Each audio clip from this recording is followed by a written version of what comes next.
So where do I get started? First, Mohl would love that I'm up here. This is him getting me back for the 27 years of misery that I caused him. I don't have social media, but I am answering questions about him. I'm giving a speech for him today. I had to buy new boots, so my boots passed the inspection, and he would be loving all this right now. So how do we get started? My name is Kraft. You don't need to know anything else because that's all he called me for nearly 3 decades. I don't think he knew my first name. If it wasn't Kraft, it was usually something very insulting, but you've already heard that. We were the odd couple. We were grumpy. Well, he was more grumpy than me, but we were grumpy together right from the beginning. We bantered, we argued, we annoyed, we sweared, we enjoyed, we laughed. It was everything. The dynamics really, it really could have been a good reality TV show before that was even popular. Let's just start from where it starts. Mohl was from New York through and through. I was born in Connecticut, but my family was from Massachusetts. So right there from the beginning, it was an odd mix. We made it work. I graduated the academy in '94. Mohl graduated the academy in '95. I was senior to him. We started at Troop A in Southbury with a crazy bunch of guys. We became very tight on the midnight shift with Danbury PD. We would go down and have our own roll calls, after roll call, at the Exit 5 Texaco gas station. There would be 5 troopers, and there'd be 5 to 8 Danbury officers. Looking back on it, the optics probably aren't very good. Nobody could get gas. The place never got robbed. We stayed in there for an hour. The guy who worked there loved us, and we would have our soda or whatever, and we'd stay for 30 minutes. It's a very fond memory that Mohl and I still have. Mohl is still very close with several of the Danbury PD officers. We would travel in a pack. We would come to concerts. We would go to the bars, anywhere. The original group on the Midnights, and I apologize with my brain if I left somebody out. There was no bad intentions. Cipriano, as you know, Mohl had a nickname for everybody. He never even knew anybody's name. Cipriano, he referred to as Cip, or the mayor of Woodbury. Banauskas was the enforcer. DeCuna was the pretty guy. Seidel was known as Slippery. Greeter was just known as Michael. I really didn't have, well, I had a bunch of nicknames that we can't go into right now.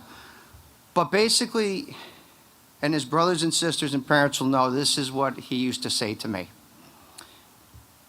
Kraft, I really don't even like you. I keep you around because you can talk your way out of anything. So for that reason, you're useful to me. And here I am today. I talked to Mike Slippery Seidel the other day. We had a good conversation, and of course, we go back to one story. Mohl usually made mature decisions. He was more mature than me. But this one falls on him, and even Slippery will admit this was all him. I had to start with a story from this place because I was the concert guy. I always got us good tickets, and the story started from this place about 20 years ago. We left here. We were all angry at Slippery because he wouldn't book off from work. He was a good employee. We all came here, and on the way home, we were headed back to Danbury. Mohl, of all people, had the idea that we were going to use Slippery's hot tub and drink his beer because he was at work. So we got off in Southington. It was a rainy, rainy night. And we decided to slip around the back of Slippery's house there, and we jumped in the hot tub. Mohl knew where the key was to the outdoor cooler, and we decided to entertain ourselves. Mohl said that no one else was home at Slippery's house. That was a lie.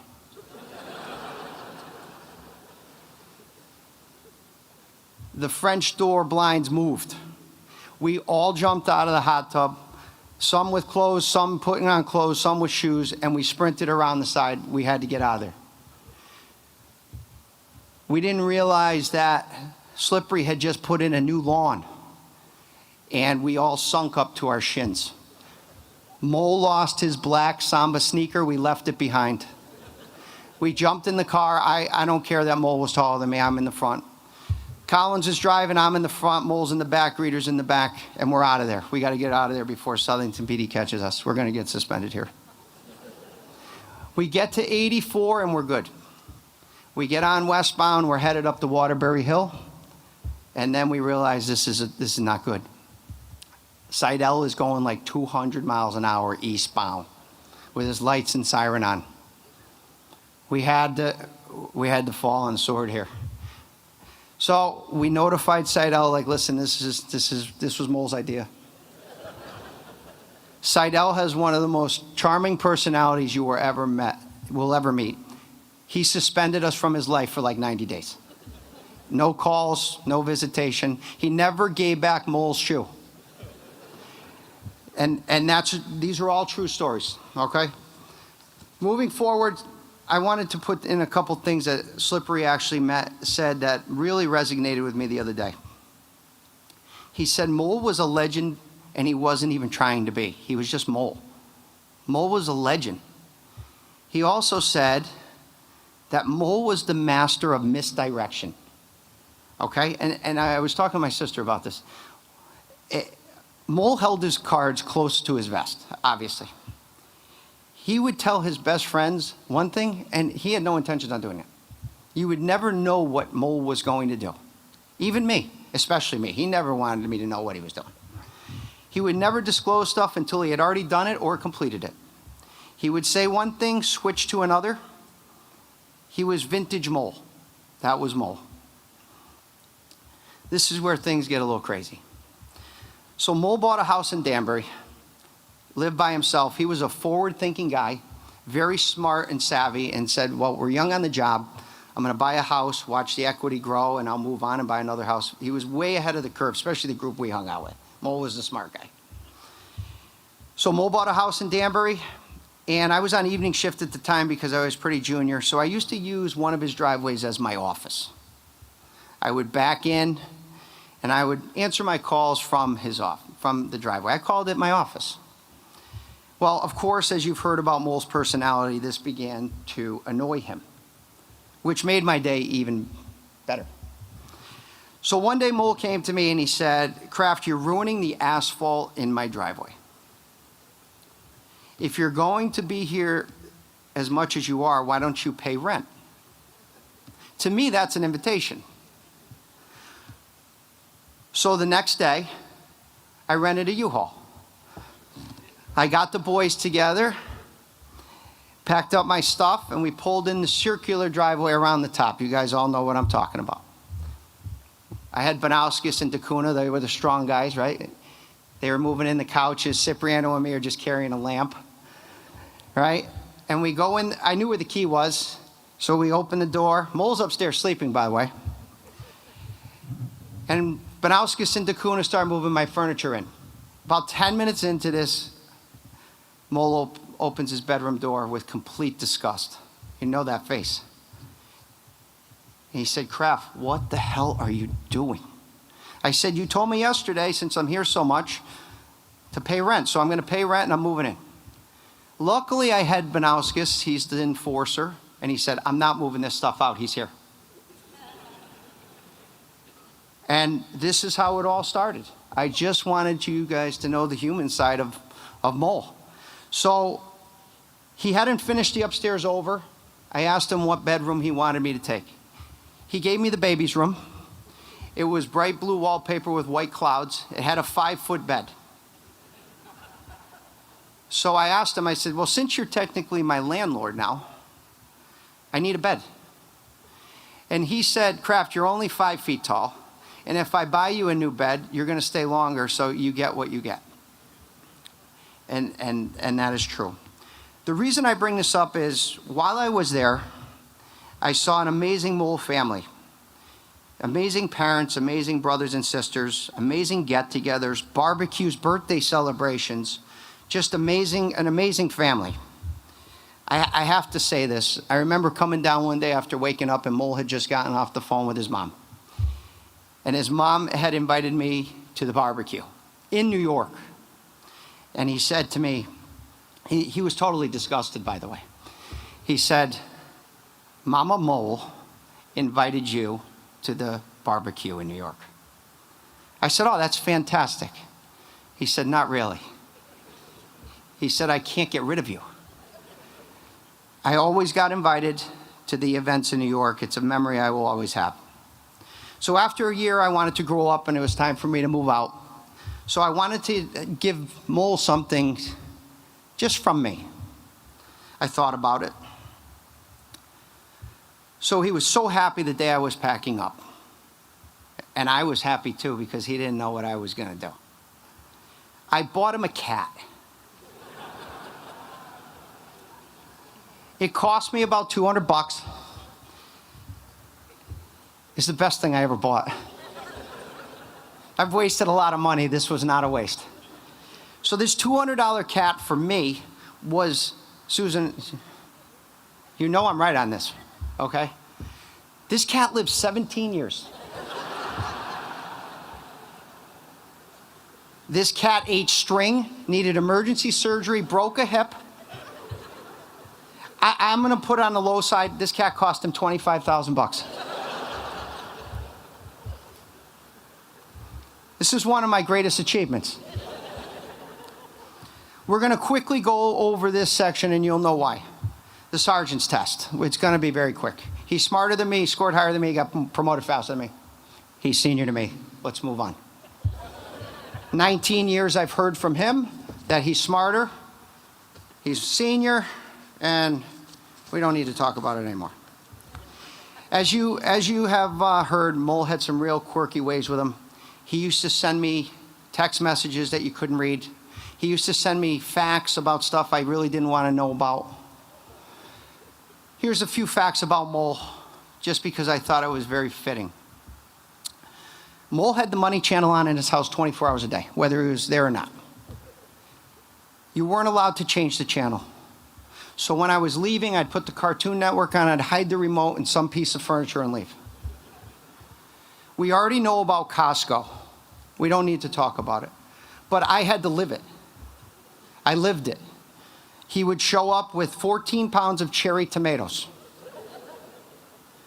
We would have to eat them for 20 days straight because Mohl did not believe in wasting food.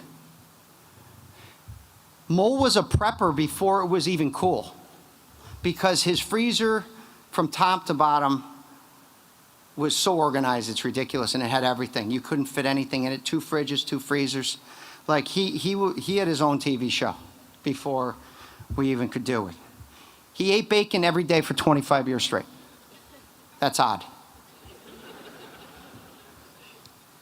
He loved the midnight shift. He loved to travel. We'll get into that. I even ruined his time when he traveled. He loved to enjoy soccer with little Brian, which is personally my passion and how we reconnected.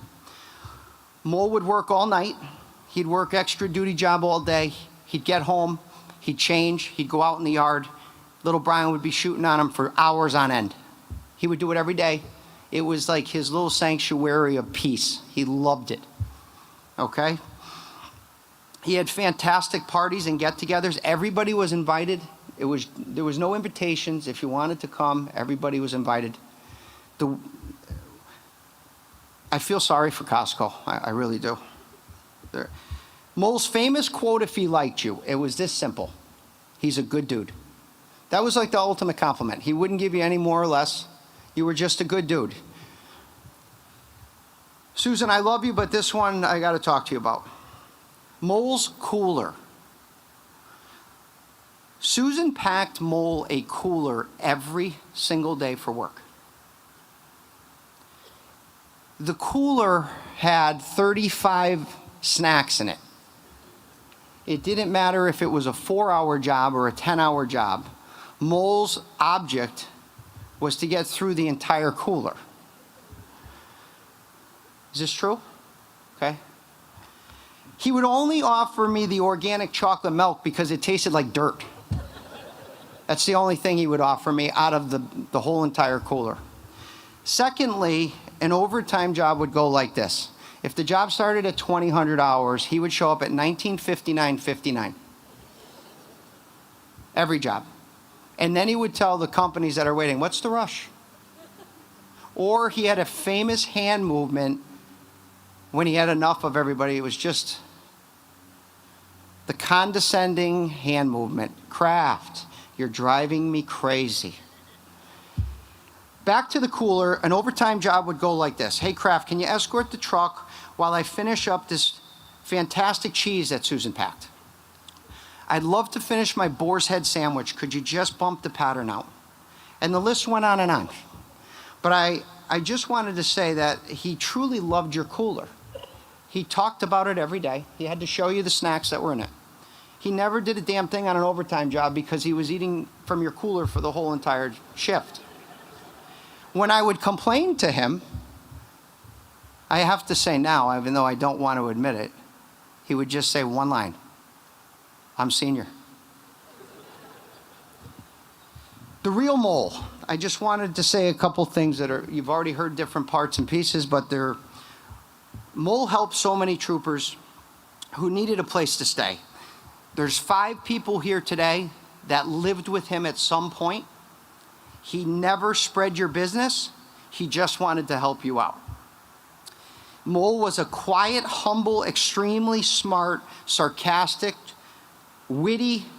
He had a great smile, but I guarantee most of you never saw it. It was like a once-in-a-year type of event. I think we actually have a picture of it. He had a really cool laugh. Mohl was a behind-the-scenes type guy. Anytime we went somewhere, he stuck me in the front.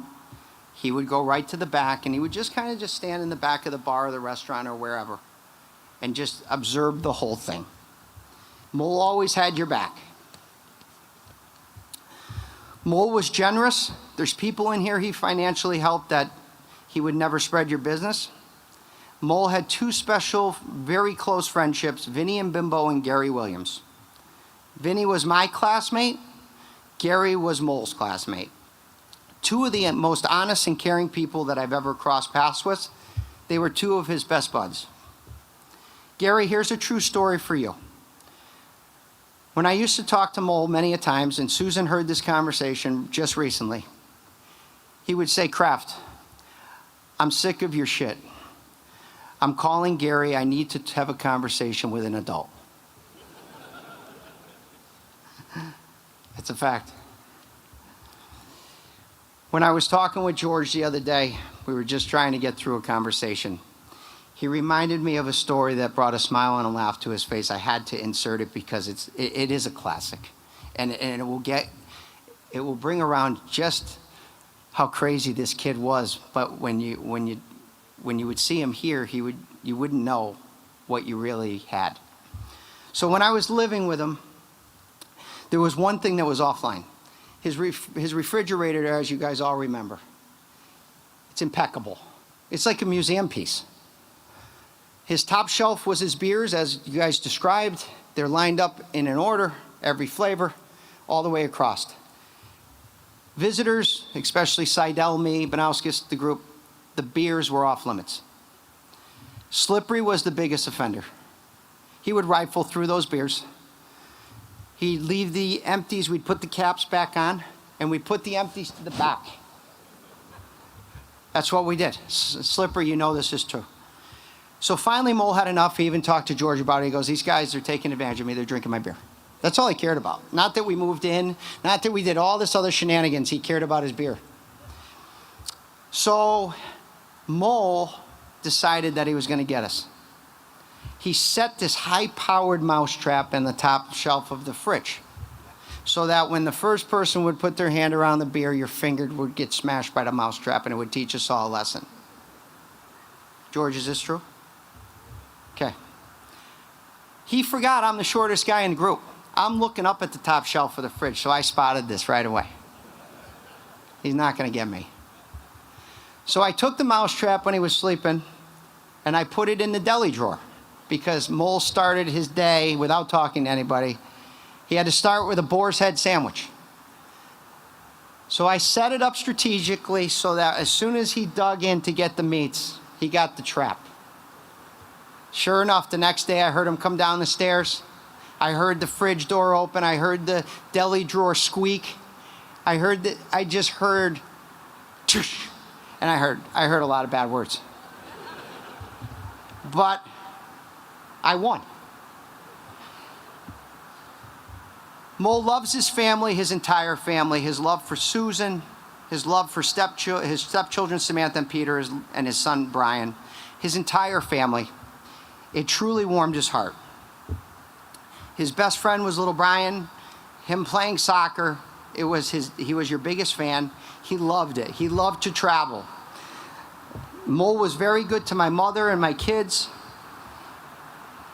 I'll never forget a quick Christmas party story I had. About 20 years ago, I had a Christmas party, mostly family and a few close troopers. At the end of the day, my mom and sister are cleaning up. My mother, with her Massachusetts accent, says, "Cor, what is going on over here?" I turn and look at the manger, and in close proximity, so I don't offend anybody, there's a silver bullet Coors Light can, empty.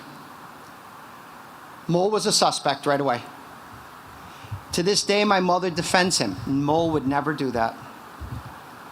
I said, who else would do it? Do you think Nana did it?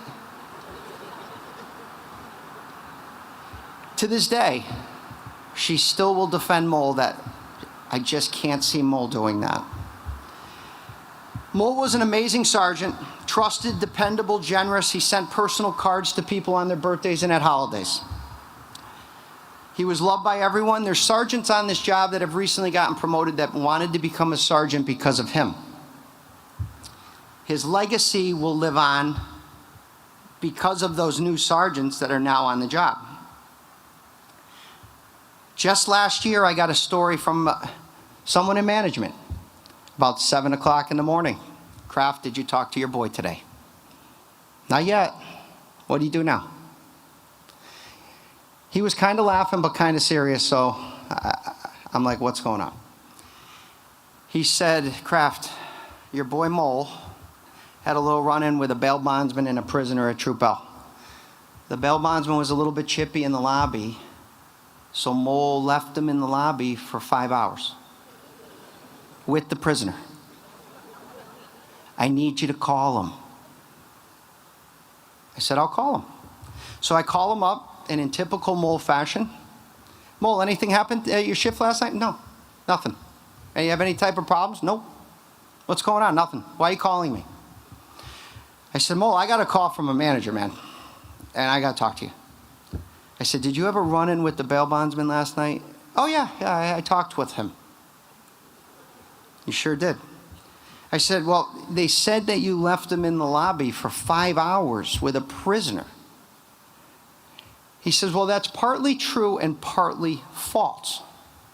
That's typical Mohl answer.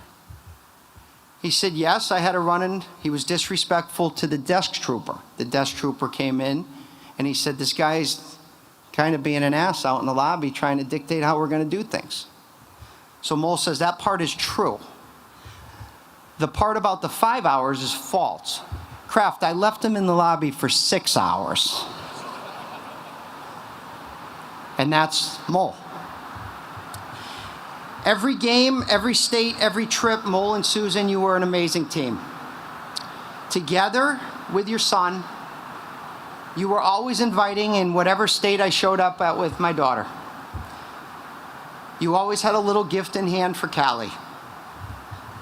Mohl would stop anywhere, whatever state we were in, as much as he would always seem like he was annoyed by your request or anything. He would always say to me, hey, Kraft, Susan might need something. We got to go in here. Hey, why don't we pick this up for Susan? It was just, he was always on your mind, no matter if we were in Kansas or anywhere else. So coming full circle for Mohl and me, and I say that because that's incorrect English, and I know that's driving him crazy. I didn't proofread this or have anyone look at it because Mohl was in English. He was tough. He was tough, right? He would be swearing at me over this. What makes me happy during such a hard time is over the past few years, with our crazy schedules, Mohl and I reconnected with our love for soccer. It forced us to enjoy life, slow down a little bit. It was amazing. It was our best time in nearly 3 decades of friendship. We were truly happy watching our kids, spending time together, traveling the United States. Mohl was so happy he just loved being a dad. Of course, he had to insult me on the way. He would say things like, Kraft, why must I only have to deal with you in Connecticut, but now we're in Kansas. We're in Pittsburgh, New Hampshire.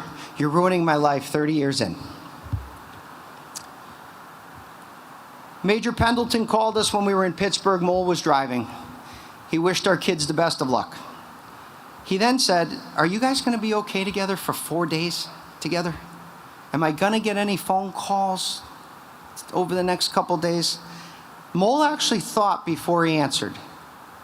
And he said, sir, I really can't promise you anything with us. And Major Pendleton hung up. Our relationship was so good during these last few years especially. I got a voicemail maybe in the summer of 2020 when Brian was trying to switch to a different club. I still have it somewhere, but Susan knows this voicemail. And it involved an insult as well. It said, Kraft, I need your help with little Brian at this particular soccer club. He might play for them. I mean, you haven't done shit for police work in 20 years. The least you can do for me is help me out with this soccer stuff. Call me. And that's how he left it. So my farewell to Mr. Mohl. So how do I do something special to close this tribute out to Mohl for his son, for Susan, for his family, for his parents, brothers, sisters, his relatives in Europe and all around the world. It's pretty self-explanatory how his real happiness was watching his son play soccer. So as you can see, Mohl has caused me a lot of anxiety over the last few days planning this speech, which he's loving. So I put some deep thought into this. As I started, I will say again, the world lost an amazing human, not just an amazing trooper. In the professional game of European soccer, which is the highest level in the world, when a player is done in the game, he walks off the field, puts his hands above his head and claps. This is the ultimate show of respect. The fans then cheer back as loud as they can and clap. With that being said, Mohl gave us 27 years to the state of Connecticut. He gave his family and friends so much more. I told you I'm going to get through this. I can't let Mohl win. There are so many stories, and I wanted everyone to think about this. There are so many stories that haven't even been told about Mohl. As Slippery said, Mohl is a legend. With that said, Mohl has walked off the field. Please stand up and give him a round.